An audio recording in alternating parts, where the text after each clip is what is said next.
In the vast expanse of the galaxy, where warships cost more than entire star systems and technology determines the fate of civilizations, everyone knew the rules. You get what you pay for. The Galactic Council's elite fleets boasted vessels worth trillions of credits, equipped with quantum processors, reality-bending shields, and weapons that could crack moons. Then came humanity, with their rust bucket freighter held together by duct tape and sheer audacity.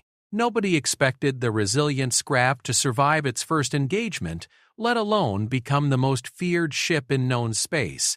But Captain Sarah Chen and her misfit crew had something the galaxy's military masterminds never accounted for: human ingenuity, and the stubborn refusal to accept that impossible meant anything more than "we haven't figured it out yet." This is the story of how a bargain bin spacecraft and her crew of outcasts didn't just change the rules of space warfare, they rewrote them entirely. The resilient scrap groaned through hyperspace like an old man climbing stairs, her hull plates rattling with each fluctuation in the quantum field. Captain Sarah Chen sat in her command chair, a piece of furniture that had been salvaged from 3 different ships and held together with industrial adhesive and hope. The bridge around her looked like a scrapyard that had been hit by a tornado, then hastily reorganized by someone with questionable priorities. "Captain, we're getting interference on all channels," reported Lieutenant Marcus Webb from his communications station, which sparked occasionally and required percussive maintenance to function properly. "The signal's coming from the Kepler system." Sarah frowned, her weathered hands gripping the armrests of her chair. At 42, she had the kind of face that spoke of hard decisions and harder consequences. Her crew trusted her implicitly, not because she had the fanciest ship or the most advanced weapons, but because she had kept them alive through situations that would have killed anyone with less creativity and more sense. Kepler system, she mused, that's Council territory. What kind of interference? Sounds like a distress call, but it's being jammed, Webb replied, adjusting his headset. The man was thin as a rail and twice as nervous, but he could coax signals from dead equipment that would make other communications officers weep with envy. Multiple ships involved, heavy weapons fire. It's a mess out there. Sarah's pilot, Chief Petty Officer Tony Ramirez, looked up from his console. Unlike Webb's nervous energy, Tony radiated the calm confidence of someone who could fly a brick through an asteroid field if you gave him enough thrust. His dark eyes held a question that Sarah had seen many times before. Are we getting involved? The smart move would be to change course. The resilient scrap wasn't a warship by any definition that the Galactic Council would recognize. She was a Hermes-class light freighter that had been retired from service. Sold to civilian contractors, crashed, rebuilt, crashed again, sold for scrap, rebuilt with parts from 2 other crashed ships, and finally purchased by Sarah Chen for the princely sum of 8,000 credits plus the contents of her cargo hold. But Sarah Chen had never been accused of making smart moves. "How far out are we?" she asked. Tony consulted his navigation display, which flickered between 3 different readings before settling on something that was probably accurate. "If we push the engines, will they hold together? Probably." Sarah had learned to interpret Tony's pilot speak over the years. Probably meant 50-50 chance, should be fine meant probably, and no problem cap meant they were all going to die. Probably she could work with. "Take us in," she ordered. Red alert. The bridge lighting shifted to a dim red glow, though 2 of the alert lights had burned out months ago and hadn't been replaced. The general quarters alarm sounded like a dying wail, but it got the message across. Throughout the ship, her crew of 15 began their battle preparations with the kind of practiced efficiency that came from having nowhere else to go and nothing left to lose. In the engine room, Chief Engineer Elena Vasquez swore creatively in 3 languages as she began the delicate process of coaxing maximum performance from engines that had been designed for a ship half the scrap's current mass. Elena was a mechanical genius who could make miracles happen with spare parts and spite, but even she couldn't change the laws of physics. She could, however, convince them to look the other way for a few hours. The weapon systems came online under the supervision of Gunnery Sergeant Jake Morrison, a former Council Marine who had been dishonorably discharged for punching an officer who had ordered him to abandon wounded civilians. Jake's weapons weren't impressive by military standards. 2 outdated plasma cannons and a missile launcher that could hold exactly 4 torpedoes, but he maintained them with the obsessive care of a man who knew his life depended on their function. As the resilient scrap dropped out of hyperspace at the edge of the Kepler system, the scope of the situation became immediately apparent. The system's primary planet, Kepler Prime, was under attack by what appeared to be a hegemony fleet. The attacking force consisted of 3 heavy cruisers and a dozen fighters, their sleek black hulls bristling with weapon systems that could reduce the scrap to component atoms in seconds.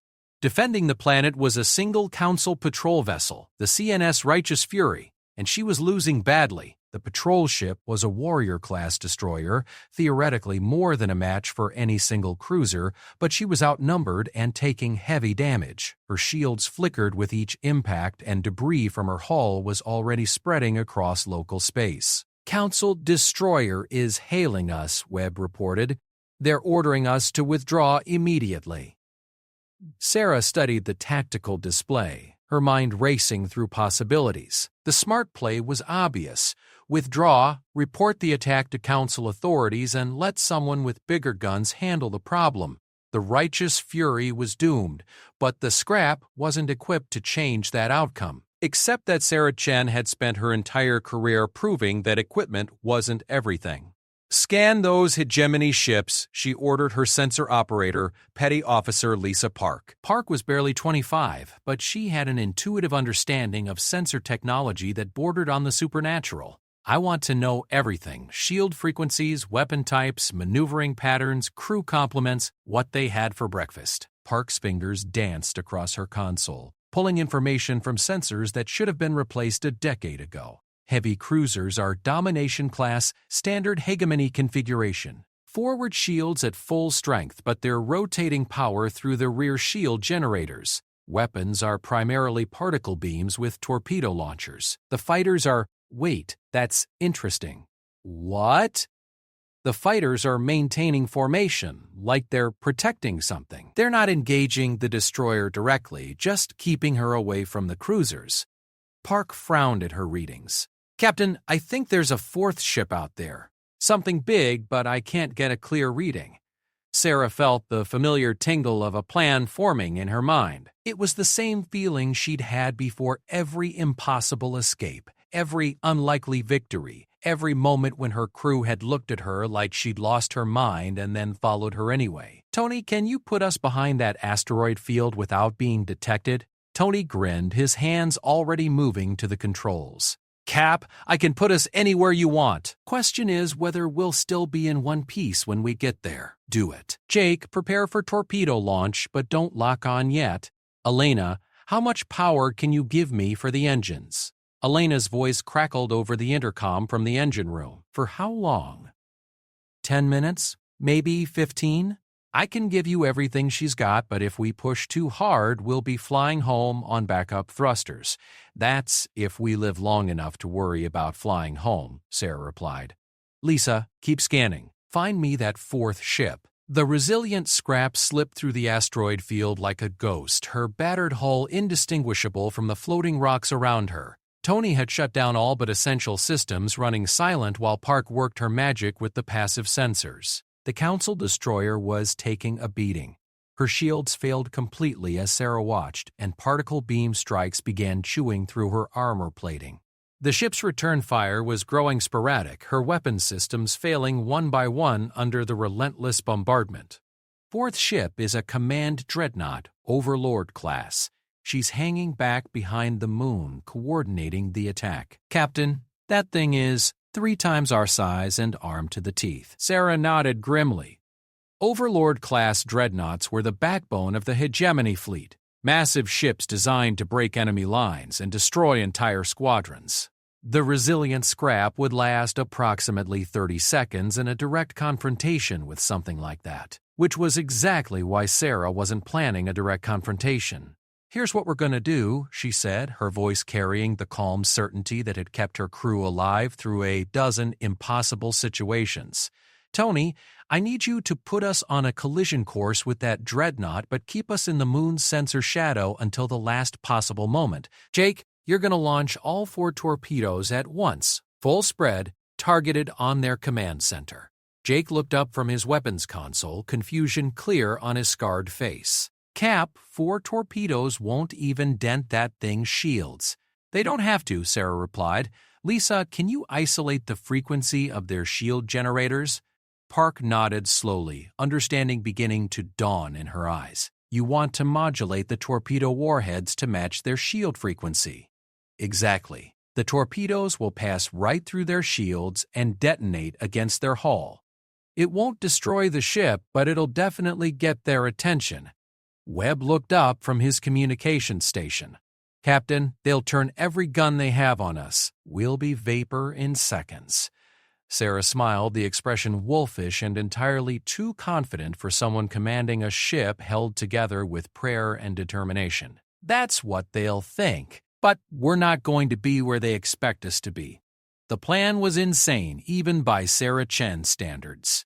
The resilient scrap would emerge from the moon's shadow at maximum acceleration, launch her torpedoes, and then use the gravitational field of a nearby gas giant to slingshot around behind the hegemony formation. If everything went perfectly, they'd be able to strike the dreadnought and escape before the enemy could respond effectively. If anything went wrong, they'd all be dead in about 4 minutes. Elena's voice came over the intercom as the ship began to accelerate. Engines at maximum power, Captain. I'm bypassing every safety protocol we have, so try not to make any sudden turns. Copy that. Tony, take us in. The resilient scrap shot out from behind the moon like a comet, her engines blazing at levels that would have horrified any safety inspector. The hegemony fleet was caught completely off guard by the appearance of what their sensors identified as an obsolete freighter moving at impossible speed directly toward their command ship. For a crucial few seconds, confusion reigned in the enemy ranks. The dreadnought's captain couldn't believe that anyone would be suicidal enough to attack his ship with something that looked like it had been salvaged from a junkyard. The cruiser commanders hesitated, uncertain whether this was an attack or simply a civilian ship that had lost its mind. Those few seconds were all Sarah Chen needed. Torpedoes away, Jake announced as 4 photon torpedoes streaked toward their target, their warheads modulated to match the dreadnought's shield frequency exactly. The Overlord-class ship's shields didn't even register the incoming weapons. The torpedoes passed through the defensive barrier like it wasn't there and struck the dreadnought's command tower in a brilliant explosion that lit up local space. The damage wasn't catastrophic, but it didn't need to be. The explosion disrupted the ship's command and control systems, temporarily blinding their sensors and severing communication with the rest of the fleet. More importantly, it served as a wake-up call to every hegemony commander in the system that they were dealing with someone who didn't play by the rules. Now comes the fun part, Sarah muttered, as every enemy weapon in the system began tracking toward her ship. Tony, execute the slingshot maneuver. Elena, I need everything the engines have got.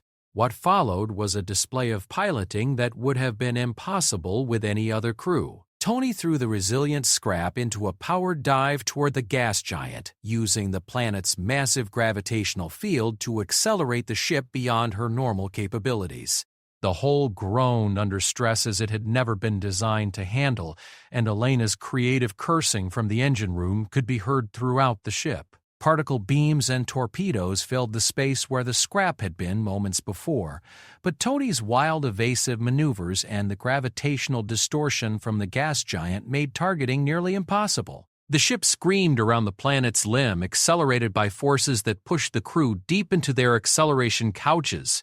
When they emerged on the far side of the planet, they were moving faster than any ship their size had a right to move, and they were positioned perfectly behind the hegemony formation. The cruisers had turned to pursue what they thought was a fleeing target, leaving their rear shields at minimum power and their attention focused in entirely the wrong direction. Jake, you have clear shots on all 3 cruisers, Sarah announced. Make them count. The resilient scrap's plasma cannons weren't much compared to military-grade weapons, but they were perfectly adequate for shooting cruisers in the back. Jake's targeting was precise and ruthless, focusing his fire on engine systems and weapon hardpoints. The cruiser's rear shields collapsed under the sustained barrage, and his follow-up shots crippled 2 of the 3 ships immediately. The third cruiser managed to turn and return fire, but by then the Council destroyer Righteous Fury had rallied. With the pressure suddenly off, her crew had managed to restore partial shields and several weapon systems. The destroyer's heavy guns joined the scrap's lighter weapons in dismantling the remaining cruiser with systematic precision. The hegemony fighters, suddenly finding themselves outnumbered and without support, scattered like leaves in a hurricane. Some attempted to return to the dreadnought, but the command ship was still dealing with the aftermath of the torpedo strike and couldn't provide effective cover. Within 10 minutes, the entire hegemony formation was either destroyed or in full retreat, leaving behind only debris and the growing legend of the ship that shouldn't have won. As the immediate danger passed, Sarah allowed herself a moment to appreciate what her crew had accomplished. They had taken on a superior force with inferior equipment and emerged victorious through nothing but skill, teamwork, and the kind of crazy thinking that made humans simultaneously the most feared and most respected species in known space. The Righteous Fury hailed them as the two ships hung in space amid the wreckage of their enemies. The Council destroyer's captain, Commander Helena Voss, appeared on the main screen with an expression of barely controlled astonishment. "Captain Chen," Voss began, "I've been fighting in space for 20 years, and I've never seen anything like what you just did. How the hell did you pull off something like that with—" She gestured vaguely at her own display, presumably showing technical readouts of the scrap. Sarah shrugged, the gesture visible even in her acceleration couch. "We had to make do with what we had. Sometimes that's enough." "Sometimes?" Voss shook her head. "Captain, you just destroyed a hegemony battle group with a ship that shouldn't even be space-worthy. That's not making do, that's a miracle." "No miracles," Sarah replied. "Just good people doing their jobs." Around her, the crew of the resilient scrap smiled tired smiles and began the process of securing from battle stations. They had won another impossible victory. But for them, it was just another day at work. They were human, after all, and humans had been making the impossible look routine for as long as anyone could remember. As the two ships began the journey back to Council space, neither crew realized that word of their battle was already spreading through the galaxy's communication networks. The story would be embellished and distorted with each retelling, but the core truth would remain. A human crew in a ship held together with determination had just rewritten the rules of space combat. The galaxy was about to learn that when it came to humans, impossible was just another word for Tuesday. 3 weeks after the Battle of Kepler Prime, the resilient scrap limped into Starbase Gibraltar, her hull scarred by new battle damage and her crew exhausted from running the blockade around the Centauri colonies. Word of their victory had spread faster than Sarah Chen had expected, and with fame came both opportunities and problems. The Starbase's docking control directed them to berth 17, which was diplomatically described as suitable for vessels requiring extensive maintenance. In reality, berth 17 was where they put ships that were considered too dangerous or too disreputable for the main docking rings. Sarah found this oddly appropriate. As the scrap settled into her berth with a groan of stressed metal, Sarah could see through the viewports that they had attracted an audience.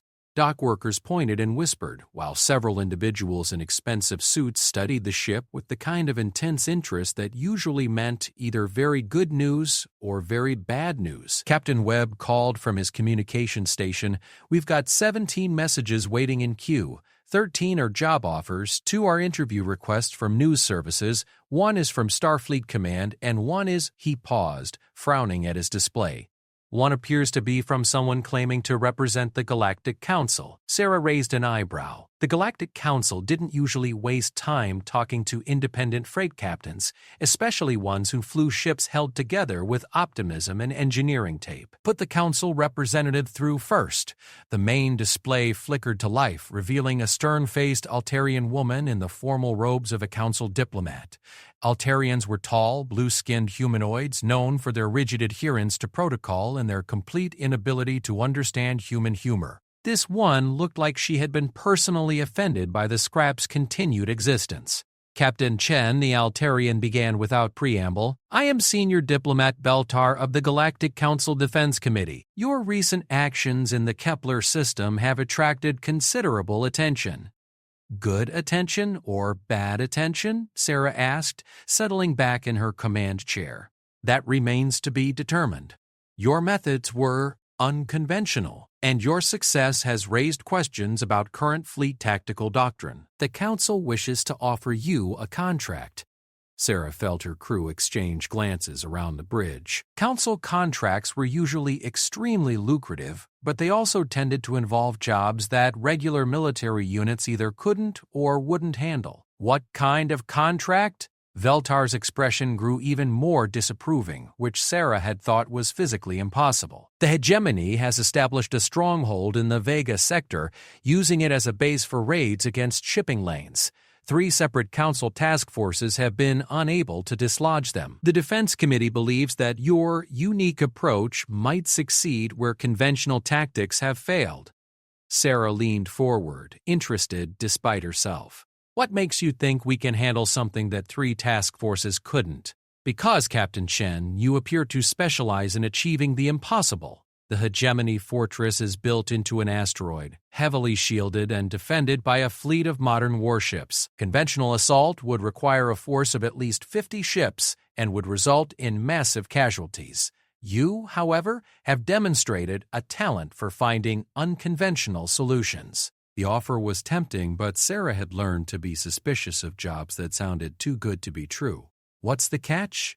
The catch, as you put it, is that failure would likely result in the complete destruction of your vessel and crew. The Council cannot provide backup or support. If you accept this mission, you will be entirely on your own. Sarah looked around her bridge at the faces of her crew. Tony was grinning with the expression of a man who lived for impossible challenges. Jake was studying his weapons console with the focused attention of someone already planning battle strategies. Lisa and Webb were exchanging the kind of look that meant they were already working out technical solutions to problems they hadn't even encountered yet. Elena's voice crackled over the intercom from the engine room. Cap, I've been listening to this conversation, and I just want to say that if we're about to do something suicidally stupid, I'd like advance notice so I can write a will.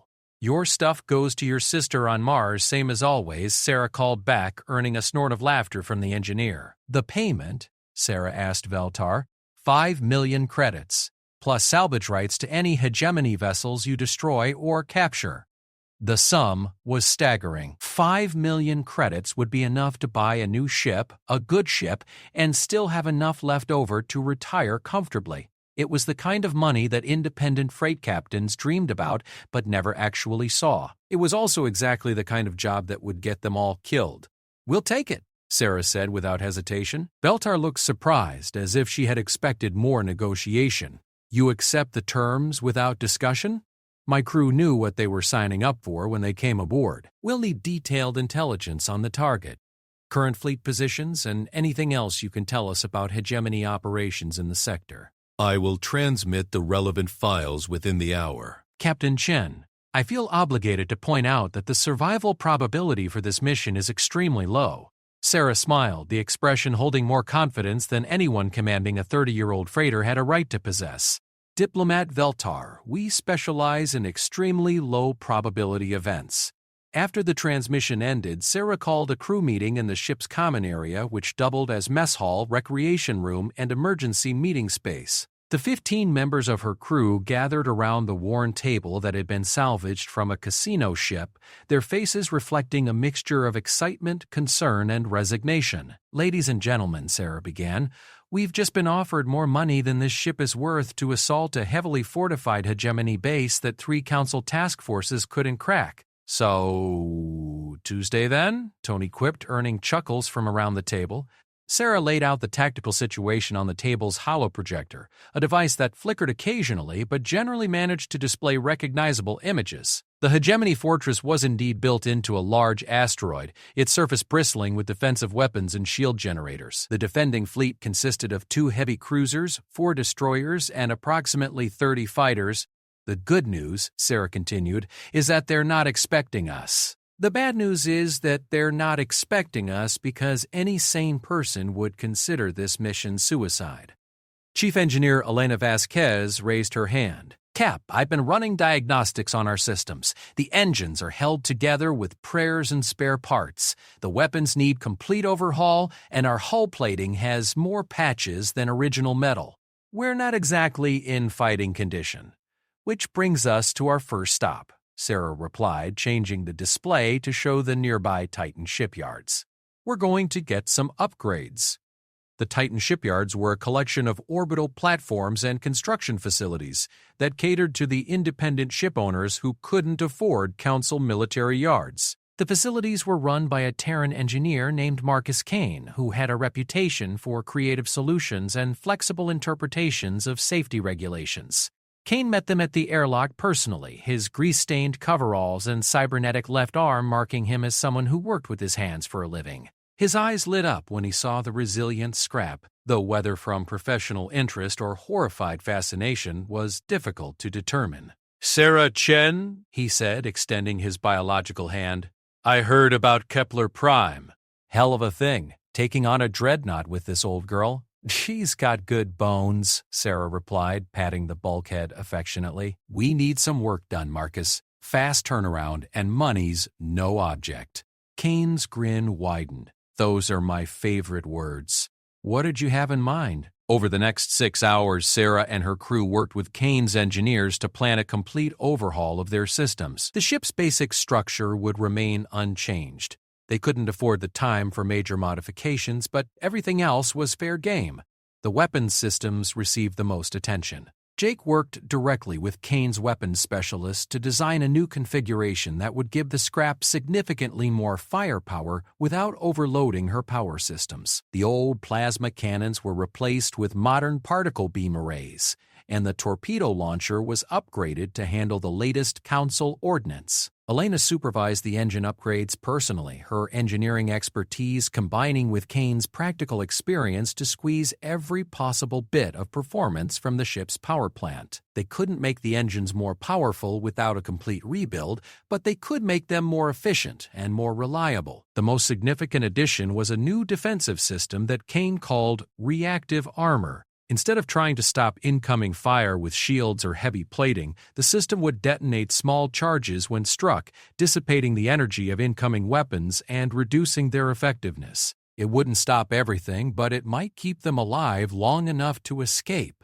Lisa Park worked with the sensor technicians to upgrade their detection and targeting systems. The new equipment wouldn't make the scrap invisible, but it would give them better information about their enemies and improved ability to jam enemy sensors. While the technical work proceeded, Sarah found herself dealing with a different kind of challenge. Word of their Council contract had spread through the starbase, and she was approached by representatives from several news services, military contractors, and what appeared to be a recruitment agent for a mercenary company. The most persistent was a reporter named David Hutchinson, who represented the Galactic News Network. He was a thin, eager man with the kind of determined expression that suggested he would be difficult to get rid of.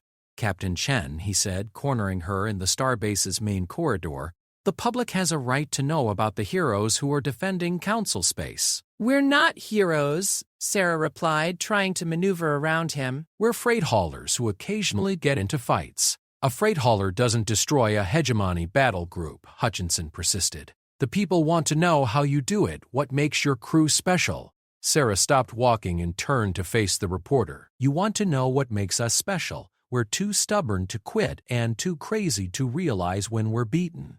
That's it. No secret weapons, no special training, no mysterious powers. Just ordinary people doing their jobs. But surely there's more to it than that. Your tactical innovations, your technical modifications, are the product of necessity, not genius. When you can't afford the best equipment, you learn to make do with what you have. When you can't rely on backup, you learn to rely on each other." Sarah's expression softened slightly. "Look, Mr. Hutchinson, I understand that people want heroes to believe in. But the real heroes are the ones who do their duty every day without recognition, without reward, because it's the right thing to do. My crew and I just happen to be more visible than most." Hutchison made notes furiously, clearly not satisfied with her answers, but unable to extract anything more dramatic. After he left, Sarah allowed herself a moment of quiet reflection. The reporter was right about one thing: they were becoming famous, and fame brought complications she had never anticipated. The technical work took 18 hours of continuous effort, but when it was finished, the resilient scrap was a significantly different ship. She still looked like a battered freighter held together with determination, but appearances could be deceiving. Hidden beneath her scarred hull were weapons and systems that would have been respectable on a Council patrol vessel. Kane walked through the ship with Sarah, pointing out the modifications and explaining their capabilities. "She's still not a warship," he cautioned, "but she's got teeth now. Just remember that all this new equipment puts additional strain on your power systems. Push too hard and you'll overload something critical." "Story of our lives," Sarah replied. "Thanks, Marcus. Send the bill to the Council." "Already done. Try not to get blown up on your first mission with the new gear," Sarah smiled. "We'll do our best."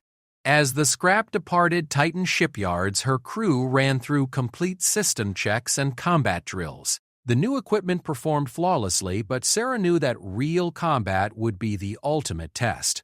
The hegemony fortress wasn't going to be defeated by superior firepower. They would need every trick, every innovation, every desperate gambit they could devise. The flight to the Vega sector took 3 days, during which Sarah and her crew studied every piece of intelligence the Council had provided. The fortress was indeed formidable, but Sarah had learned long ago that every defensive position had weaknesses. The trick was finding them before your enemies found you. As they approached the edge of the system, Lisa Park began picking up sensor readings from the hegemony fleet. The ships were deployed in a defensive formation around the asteroid fortress, their patrol patterns designed to prevent exactly the kind of surprise attack that had worked at Kepler Prime. "They're not going to make it easy for us this time," Tony observed, studying the tactical display. "Good," Sarah replied. "Easy missions don't pay 5 million credits." The resilient scrap hung at the edge of sensor range, her crew watching and learning as the enemy fleet went about its routine. Sarah was looking for patterns, weaknesses, anything that might give her an advantage against superior numbers and firepower. What she found was something that no Council tactician had considered, something that would require them to abandon every conventional approach to space combat. It was insane, dangerous, and quite possibly suicidal. It was also their only chance of success. "Gather round," Sarah called to her crew. "I've got an idea, and you're all going to think I've lost my mind." Tony grinned. "Those are our favorite kind of ideas, Cap." As Sarah outlined her plan, the expressions around the bridge shifted from confusion to understanding to the kind of resigned acceptance that came from following a captain who specialized in impossible victories. They were about to attempt something that had never been tried before, something that would either make them rich or get them killed, possibly both. The resilient scrap began her approach to the hegemony fortress, and the galaxy was about to witness another chapter in the growing legend of the ship that refused to lose. The plan Sarah Chen had conceived was so audacious that it took her 20 minutes to explain it to her crew, and another 10 minutes to convince them she wasn't suffering from space madness. The concept was simple in theory. Instead of attacking the fortress directly, they were going to steal it. "You want to do what now?" Elena Vasquez asked from her position at the engineering console, her voice carrying the tone of someone who had heard many impossible plans but never one quite this impossible. "We're going to commandeer the asteroid," Sarah repeated calmly. "The fortress isn't just built into the rock. It's integrated with it." The hegemony hollowed out the entire interior and turned it into a self-contained military base. "If we can gain control of the central computer systems, we can turn their own defenses against them." Jake Morrison looked up from his weapon station, his scarred face creased in thought. "Cap, even if we could somehow get inside without being detected, that place has got to be crawling with hegemony troops. We're talking about a garrison of maybe 1,000 soldiers. "Which is why we're not going to fight them," Sarah replied. "We're going to convince them to fight each other." Tony Ramirez shook his head slowly. "Okay, I'll bite. How exactly do we do that?" Sarah activated the ship's holographic display, showing the detailed scans of the asteroid fortress that the Council had provided. The structure was indeed massive, with weapons emplacements covering the surface and a complex network of tunnels and chambers carved into the interior. At the center was a command complex that controlled everything from life support to defensive systems. The hegemony built this place to be impregnable from the outside. Sarah explained, highlighting various sections of the fortress. But they made the same mistake that overconfident military planners always make. They assumed their security threats would come from external enemies, not from within. Lisa Park studied the schematics with the focused attention of someone solving a puzzle. You're talking about hacking their internal systems. But, Cap, hegemony computer security is supposed to be unbreakable. Only from the outside, Sarah corrected. Every system has maintenance protocols, diagnostic routines, emergency overrides. The trick is getting close enough to access them. Webb looked up from his communications station. How close are we talking about? Sarah smiled, the expression holding the kind of confidence that had kept her crew alive through a dozen impossible situations. Close enough to dock. The silence that followed was filled with the soft hum of the ship's systems and the distant sound of Elena muttering prayers in Spanish. Finally, Tony spoke up with the resigned tone of a man who had given up trying to understand his captain's logic. All right, assuming we can somehow get to the fortress without being shot to pieces by those patrol ships, how do we dock with a military installation that definitely doesn't want visitors?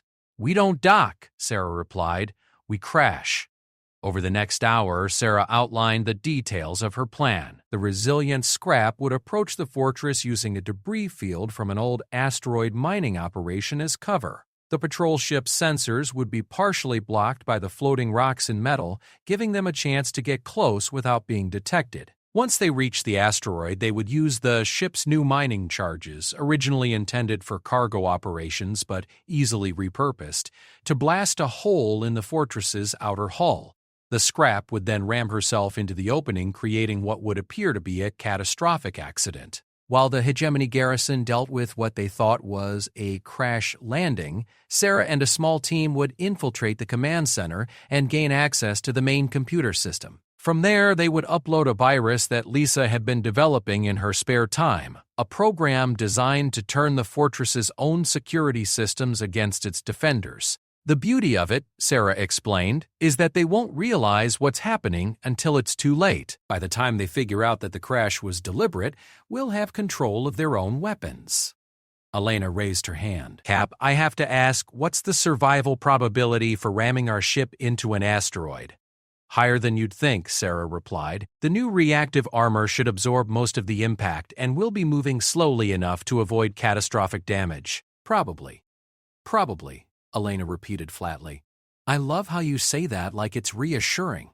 Jake was studying the tactical display with the expression of a man calculating odds of survival. Even if we pull this off, we still have to deal with the defense fleet.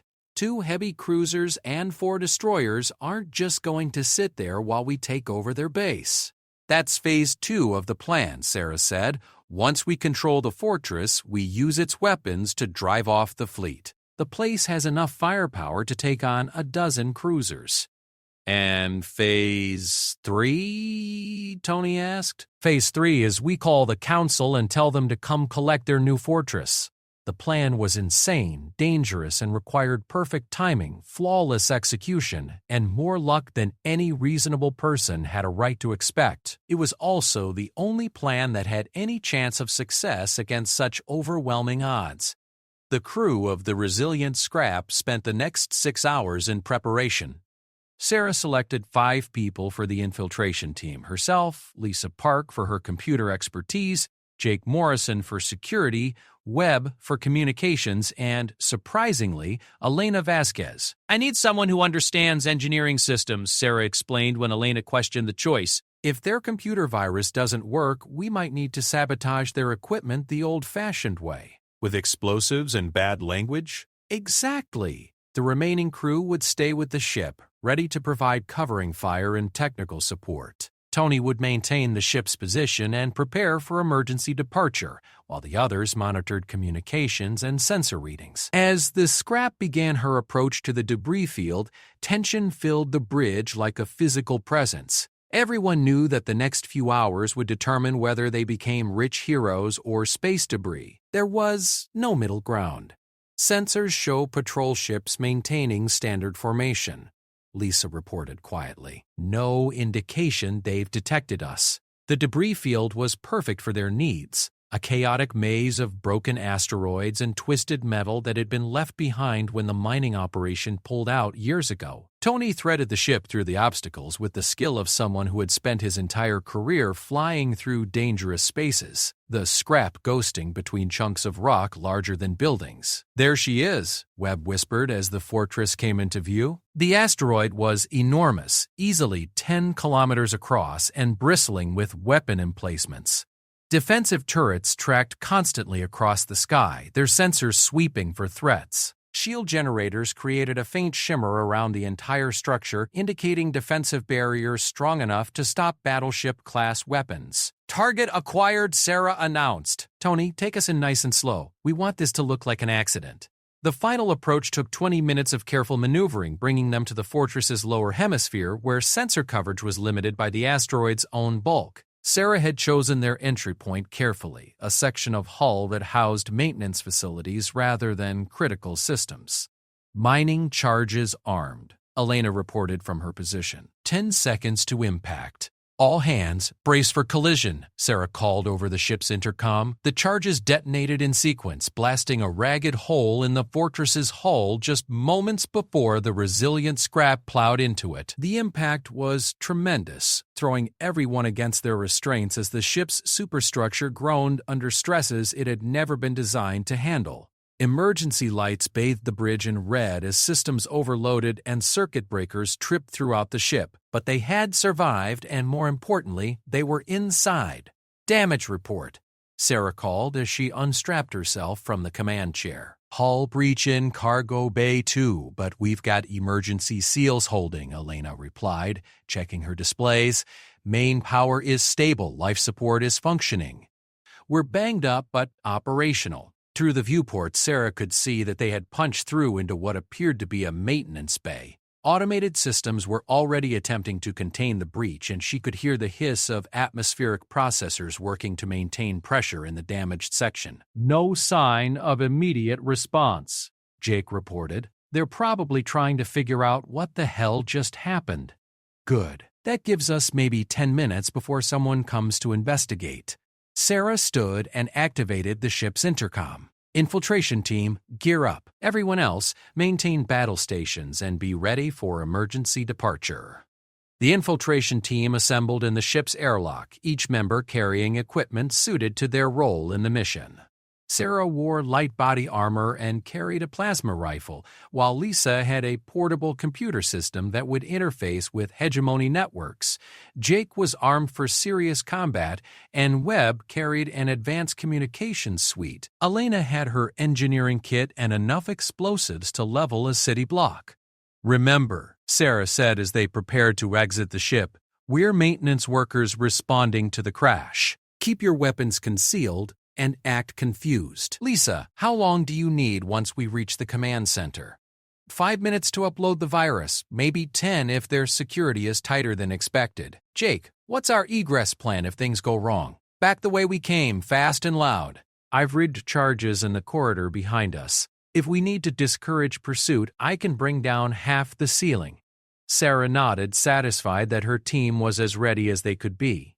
"All right, people. Let's go steal ourselves a fortress."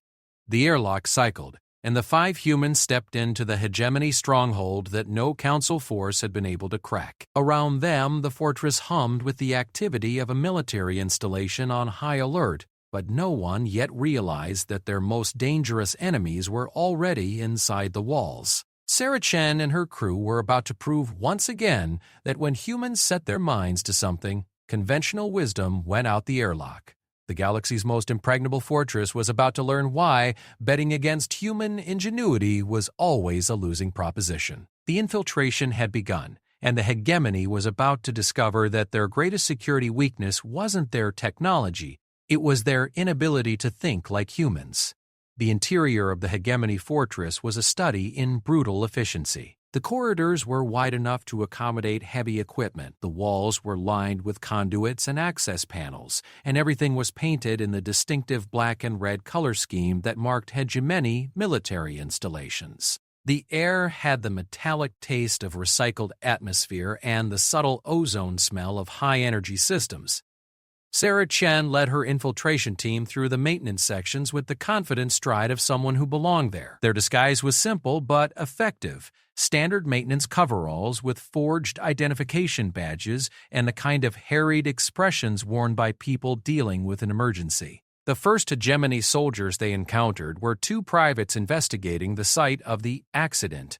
The soldiers were typical hegemony infantry, tall, pale humanoids with cybernetic enhancements that gave them superior reaction times and tactical awareness. They were also, Sarah noted with professional interest, completely unprepared for the possibility that the crash had been deliberate. Maintenance team reporting to Section 7, Sarah announced in the clipped tones of someone who had better things to do than chat with security personnel. We need to assess structural damage and restore atmospheric integrity. One of the soldiers, whose rank insignia marked him as a corporal, looked them over with the bored attention of someone performing routine duties. Nobody told us to expect a maintenance team. Nobody told us to expect a ship to crash through the hull either, Elena replied, hefting her toolkit with practiced ease. You want to explain to the base commander why we're not fixing his air recycling system? The corporal exchanged glances with his companion, clearly weighing the relative risks of delaying repairs versus challenging people who appeared to have legitimate business. Military bureaucracy, Sarah reflected, was apparently universal. Go ahead, the corporal decided, but stay in the maintenance areas. Command has the whole base on alert. Understood, Sarah replied, already moving past them. We'll file our report when the work is complete. The team continued deeper into the fortress, following corridors that Lisa's scanner indicated would take them toward the central command section. The layout was logical but complex, with multiple redundant pathways and security checkpoints designed to slow down invaders. Unfortunately for the hegemony planners, they had never considered invaders who looked like maintenance personnel. Command center is 3 levels up and about 200 meters forward, Lisa whispered, consulting her portable scanner. But there are at least 6 security checkpoints between here and there. Can we bypass them through the maintenance shafts? Sarah asked. Elena studied the building schematics they had downloaded from the council database. Maybe, but it'll be tight. These aren't designed for people to crawl through, just for equipment access. We've done tighter, Jake reminded them. Remember that job on the mining station in the asteroid belt? They located an access shaft that paralleled the main corridor system, and Elena removed the cover plate with practiced efficiency. The shaft was indeed tight, barely large enough for a human to crawl through, and filled with pipes, cables, and junction boxes that left very little room for maneuvering. I'll go first, Sarah decided. Lisa, you're behind me with the computer gear. Everyone else follows in tactical order. The crawl through the maintenance system was uncomfortable, claustrophobic, and occasionally painful when someone caught an elbow on a pipe fitting. But it allowed them to bypass 2 security checkpoints and emerge much closer to their objective than would have been possible through normal corridors. They emerged in a storage area filled with spare parts and maintenance supplies, the kind of unglamorous space that existed in every military installation and was rarely visited by anyone except the people who worked there. Sarah checked her chronometer and was pleased to note that they were making good time. 2 checkpoints left, Lisa reported. But these are the serious ones. Full security scans, identity verification, the works. Sarah considered their options. They could try to bluff their way through, but their forged credentials probably wouldn't survive serious scrutiny. They could attempt to find another maintenance route, but that would take time they didn't have. Or they could do what humans did best when faced with impossible obstacles. They could cheat. Webb, can you tap into their communication system from here? Webb examined the nearest access panel and nodded. Give me 2 minutes. While Webb worked on gaining access to the fortress's communication network, Elena studied the building schematics with the focused attention of someone solving an engineering puzzle. There's a power distribution center about 50 meters from the command center, she announced quietly. If I can get there, I can create a localized power failure. That should disrupt their security systems long enough for you to get through. How long would we have? Sarah asked. Emergency power kicks in after 30 seconds. Full power is restored in 2 minutes. You'd have a narrow window. Just to mention, check the community and check the community. It wasn't much, but it was enough. Sarah quickly outlined the revised plan. Elena would create the distraction while the others used the confusion to reach the command center. If everything went perfectly, they would be in position to upload Lisa's virus before the hegemony personnel realized what was happening. "What if everything doesn't go perfectly?" Jake asked. Sarah smiled grimly. "Then we improvise." They separated at the next junction, Elena heading toward the power distribution center while the others continued toward the command section. The fortress around them hummed with activity as the garrison went about its duties, unaware that their most secure facility had been compromised by 5 humans with determination and a plan that no sane military planner would have considered. Elena's target was a heavily shielded room filled with power routing equipment and backup generators.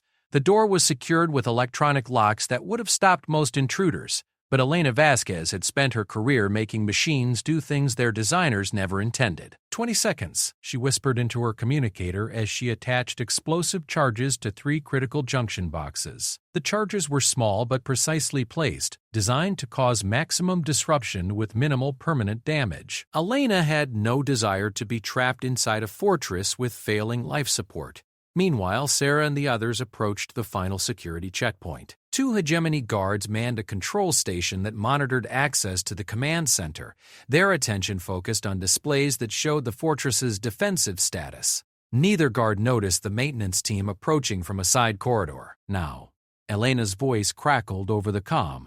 The lights went out. Emergency lighting activated immediately, bathing the checkpoint in red illumination that reduced visibility and created deep shadows. The security station's displays flickered and went dark as the power failure cascaded through the local grid. In the confusion that followed, the guards scrambled to activate emergency protocols while the 4 humans slipped past them like ghosts. The command center door was secured with multiple locks, but Lisa Park had come prepared for hegemony security systems. Her portable computer interfaced with the access controls running through override codes at superhuman speed. The electronic locks disengaged just as the main power came back online. "We're in," Sarah whispered as they entered the fortress's nerve center. The command center was impressive even by military standards. Dozens of workstations arranged around a central holographic display that showed the tactical situation throughout the system. 3 hegemony officers were present, all focused on dealing with the power failure and investigating the earlier crash. None of them immediately noticed the new arrivals. That changed quickly. "Intruder alert!" one of the officers shouted, reaching for his sidearm.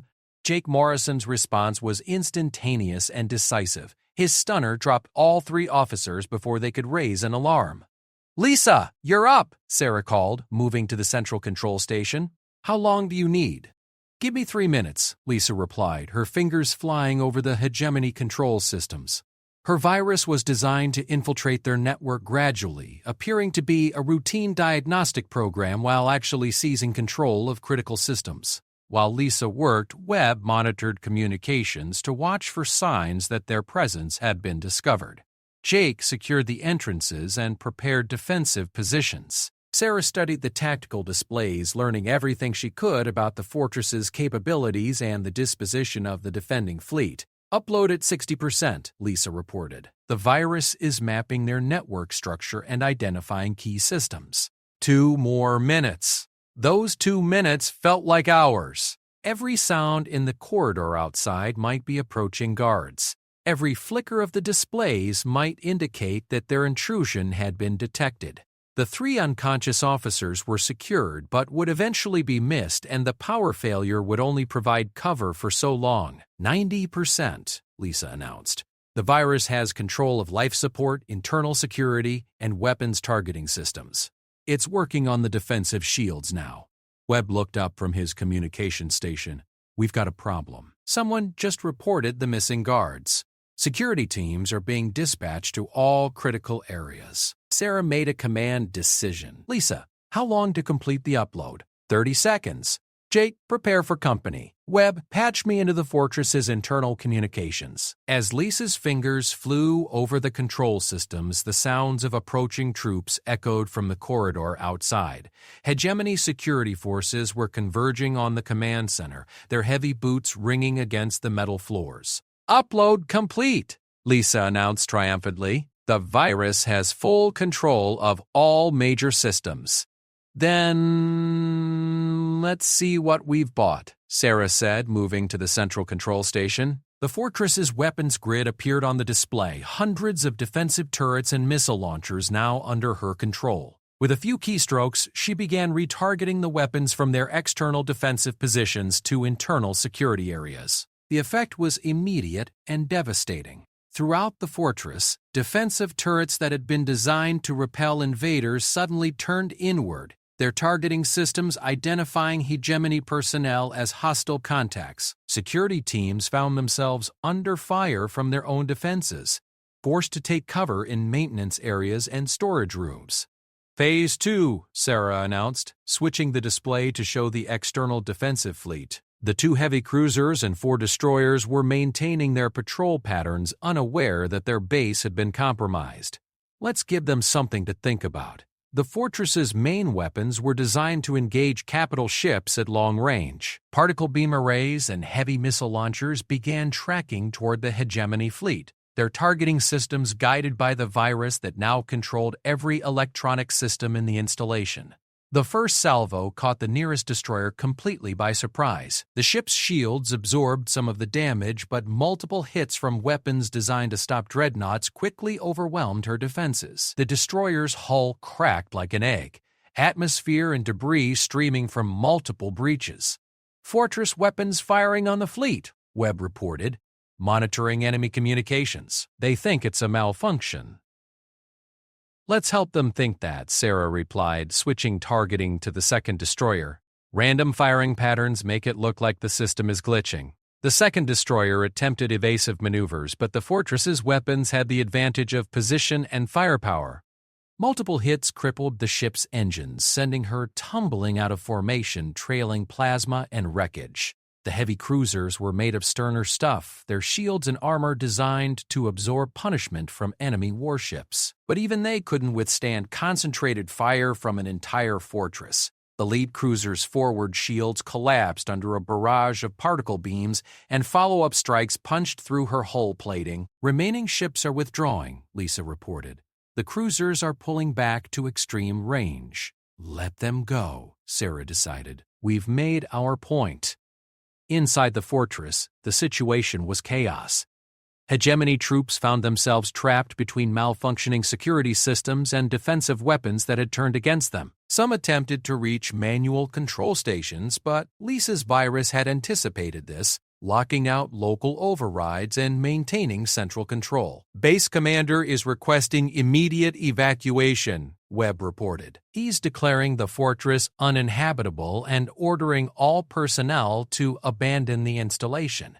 Sarah smiled with satisfaction. The hegemony garrison was doing exactly what she had hoped they would do, removing themselves from the equation without requiring a costly battle. "Open a channel to the Council Fleet Command," she ordered. "It's time to call in the cavalry." The transmission was brief and to the point. "This is Captain Sarah Chen aboard the CNS Resilient Scrap. The hegemony fortress in the Vega sector has been secured and is ready for Council occupation. Recommend immediate deployment of occupation forces to secure the installation." The response came back within minutes, the voice of Admiral Harrison himself expressing amazement that bordered on disbelief. "Captain Chen, please confirm your status. Did you say the fortress has been secured?" "That's affirmative, Admiral. The hegemony garrison is evacuating, their fleet has withdrawn, and we have full control of all defensive systems. The installation is yours." There was a long pause before the Admiral responded. "Captain, I have to ask, how the hell did you take a fortress that 3 task forces couldn't crack?" Sarah looked around the command center at her crew, who were grinning with the satisfaction of another impossible victory. "We asked nicely, Admiral, very nicely." As Council ships began arriving in the system, the crew of the Resilient Scrap prepared to return to their battered freighter. They had accomplished something that military historians would debate for decades. Turning an impregnable fortress against its own defenders through nothing more than human ingenuity and the kind of audacity that made the impossible look routine. The galaxy was beginning to understand that when humans decided something needed to be done, conventional rules stopped applying. The hegemony had learned this lesson the hard way. And they wouldn't be the last. 6 months after the Vega Fortress incident, the resilient Scrap sat in the VIP docking bay of Starbase Alpha Prime, receiving the kind of attention usually reserved for Council flagships. The battered freighter looked distinctly out of place among the sleek diplomatic vessels and military escorts, but appearance had never been her strong suit. Captain Sarah Chen stood before the Galactic Council Assembly, the same governing body that had once dismissed her as just another independent freight captain. The assembly hall was vast and impressive, with representatives from hundreds of species arranged in tiers that rose toward a domed ceiling painted with the stars of known space.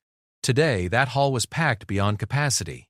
Captain Chen, the council speaker began, her melodious Centaurian accent carrying clearly through the chamber's acoustics.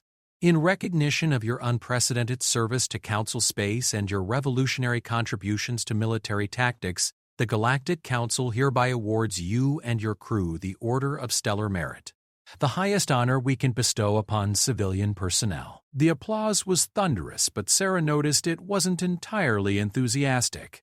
Some representatives, particularly those from military committees, still seemed bewildered by the fact that a crew of humans in a ship held together with determination had accomplished what their finest battle fleets could not. After the ceremony, Sarah found herself in the reception hall, surrounded by dignitaries, reporters, and military officials, all eager to understand the secret behind her success. She was polite but evasive, knowing that the real secret wasn't something that could be taught in military academies or programmed into tactical computers. Admiral Harrison approached her with a glass of something that sparkled and probably cost more than most people made in a year. The Admiral was a distinguished Altarian with the kind of bearing that spoke of decades in command, but his expression held a mixture of respect and frustrated curiosity.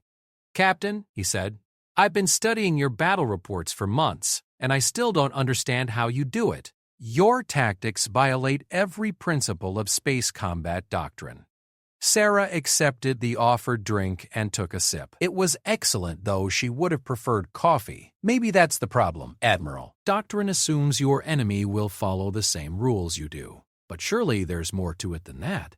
The Battle of Kepler Prime, the fortress capture, the Centauri blockade incident, each one was impossible by any conventional analysis."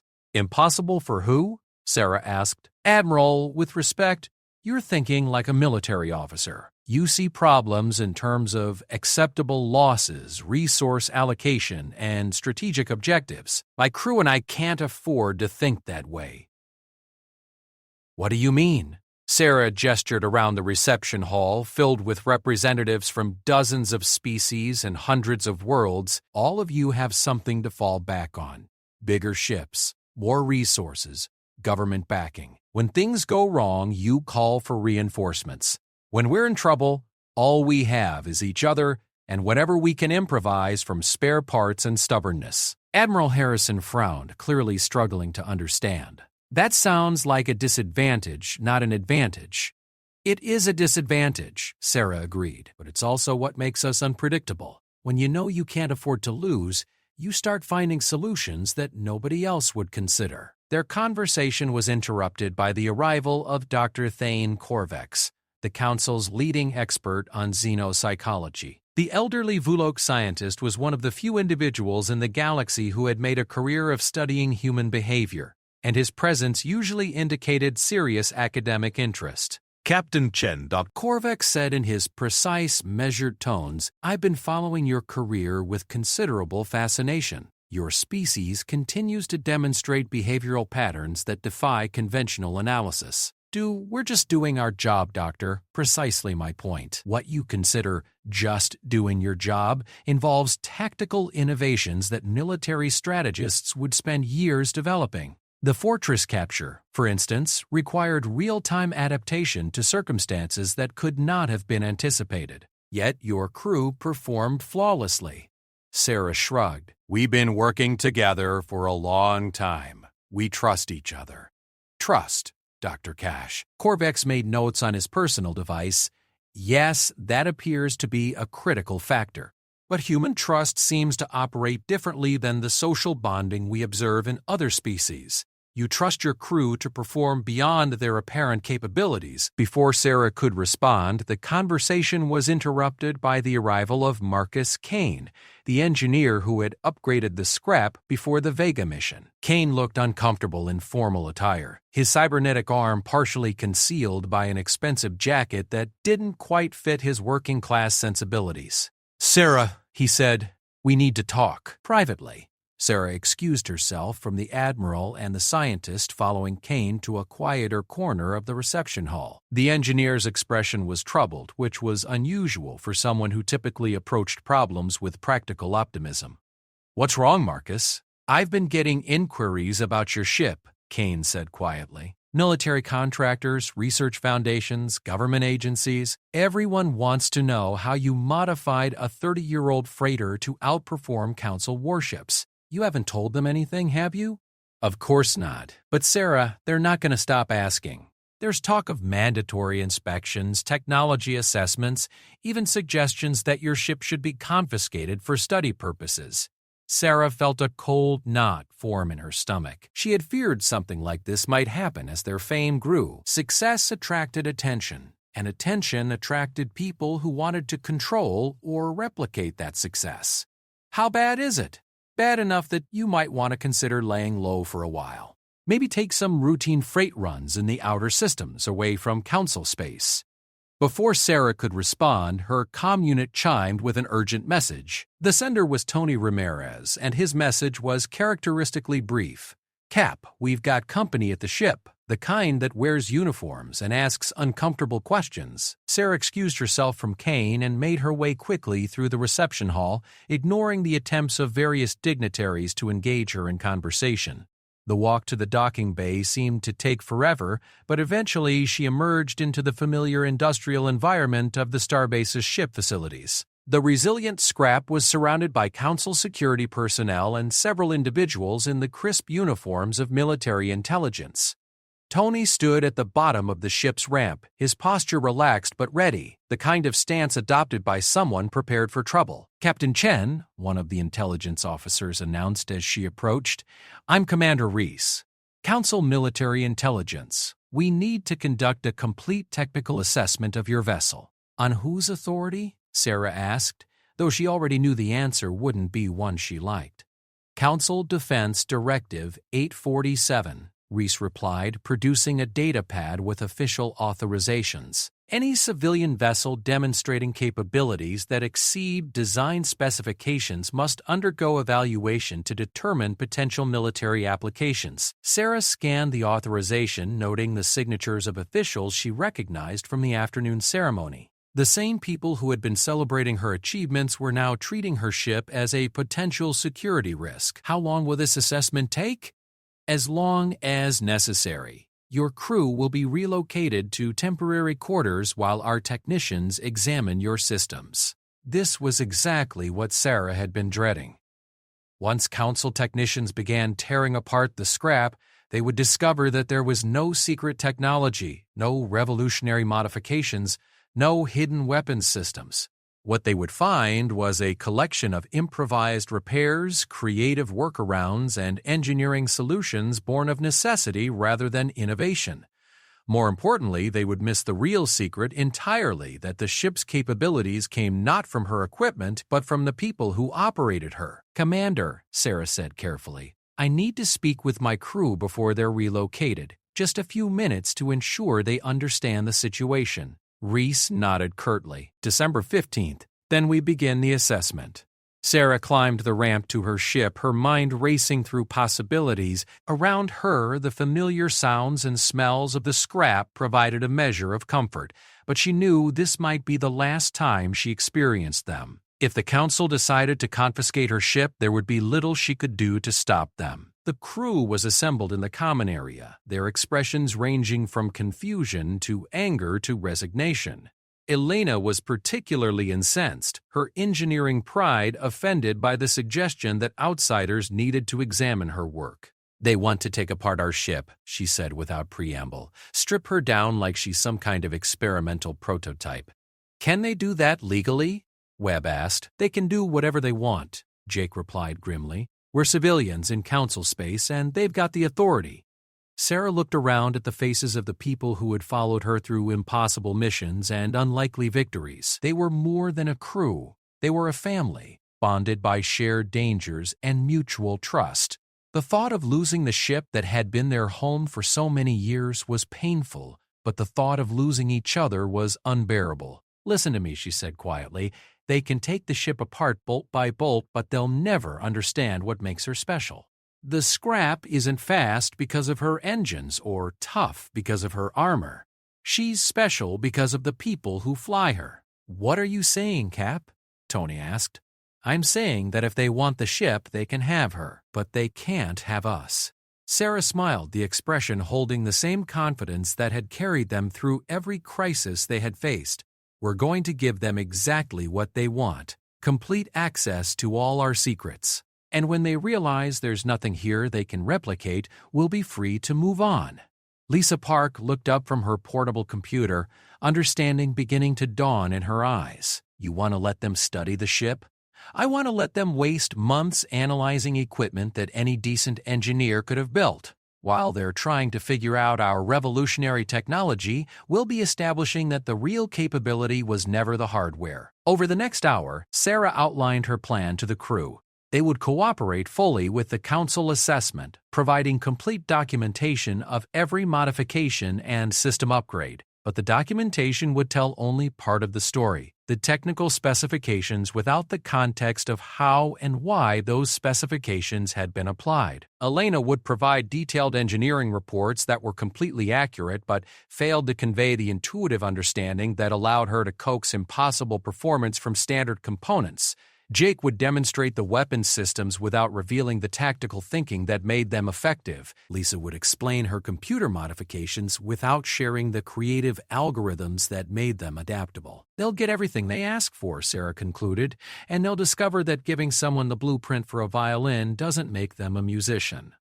The Council assessment team spent 3 months dismantling, analyzing, and documenting every system on the Resilient Scrap. They interviewed the crew extensively, recorded detailed specifications, and even constructed replica components for testing. Their final report was exhaustive, professional, and completely useless. The technical modifications were impressive but not revolutionary. The tactical innovations were creative but not easily systematized. The crew's performance records were excellent but not superhuman. By every measurable standard, there was nothing about the ship or her people that couldn't be found elsewhere in the galaxy. The conclusion was both accurate and entirely wrong.